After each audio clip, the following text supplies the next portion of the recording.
ఆ పంచదార మిశ్రమాన్ని జెల్లలా మార్చి దాన్ని పర్ఫెక్ట్ జెల్లీ బీన్ టెక్స్చర్లా తయారు చేయడానికి మరీ అంత తియ్యగా ఉండని మరో పదార్థం కావాలి.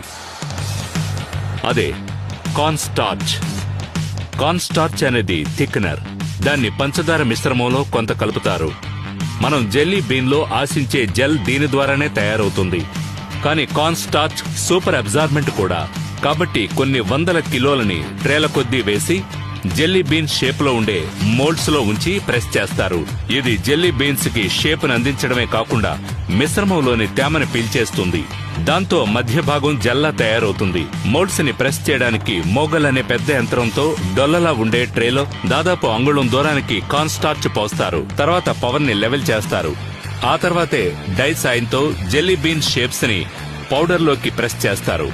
వాటిలోనే షుగర్ స్లరీని పోస్తారు.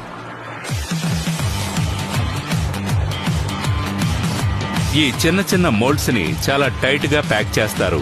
ఒక్కో ట్రేలో ఏకంగా 648 జెల్లీ బీన్ సెంటర్స్ ఉంటాయి.